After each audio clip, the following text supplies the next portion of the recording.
আপনারা কি কখনো খেয়াল করেছেন রেস্টুরেন্টের চাইনিজ ভেজিটেবল সবসময় এত সুন্দর রঙিন থাকে কেন? কিন্তু আমরা বাসায় বানালে সবজিগুলো হয়ে যায় নরম, কালচে আর পানসে। আজ আমি দেখাবো এমন একটি সহজ ট্রিক যেটা ব্যবহার করলে সবুজ এবং ক্রাঞ্চ এবং টেস্ট থাকবে একদম রেস্টুরেন্টের মতো।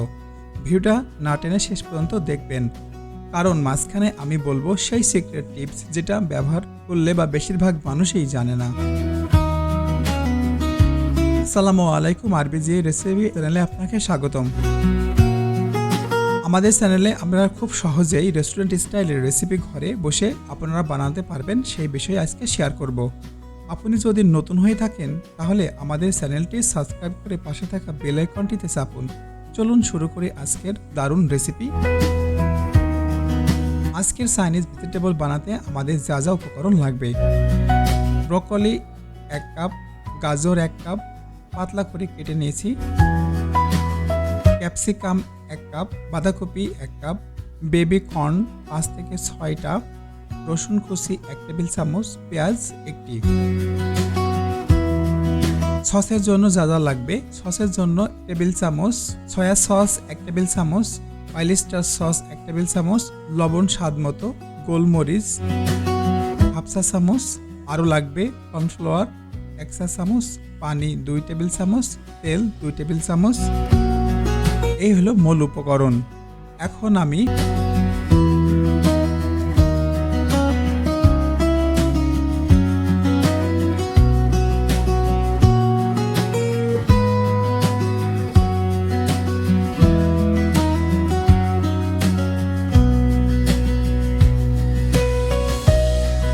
করলে সবজির রং থাকবে উজ্জ্বল, সবজি হবে ক্রাঞ্চি, দেখতে হবে রেস্টুরেন্ট স্টাইলে। এখন রান্না করা শুরু করা যাক। চুলায় একটা প্যান বসিয়ে 2 টেবিল চামচ তেল দিব।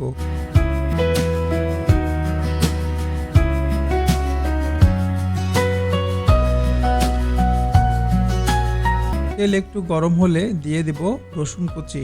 রসুনটা হালকা সোনালি হলে দিয়ে দেব পেঁয়াজ। এখন হাই হিটে সবজিগুলো দিয়ে দেব।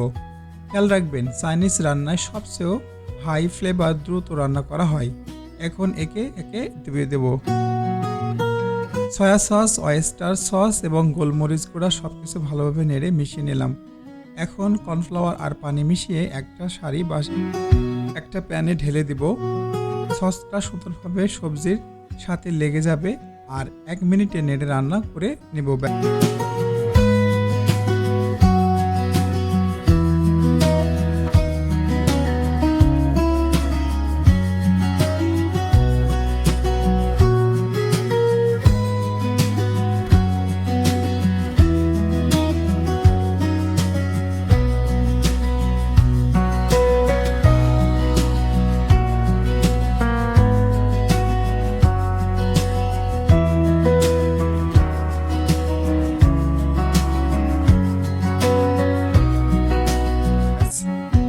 বেরিয়ে হয়ে গেল আসল চাইনিজ ভেজিটেবল তৈরি। দেখুন, সবজির রং একদম উজ্জ্বল আর দেখতে একদম রেস্টুরেন্ট স্টাইলের। এই ভেজিটেবল আপনি পরিবেশন করতে পারবেন ফ্রাইড রাইসের সাথে, চাউমিনের সাথে অথবা সাদা ভাতের সাথে।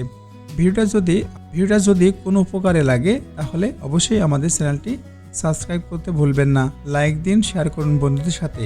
আমার এই রেসিপি দেখতে যদি চান তাহলে নতুন রেসিপি দেখতে আমাদের সাথেই থাকুন। আর আপনি কোন রেসিপিটা সবচেয়ে বেশি ভালো পারেন আমাকে কমেন্ট করে জানাতে পারেন। আর কোন বিষয়ে আপনার জানা থাকলে কমেন্ট করে জানাতে পারেন। আল্লাহ হাফেজ।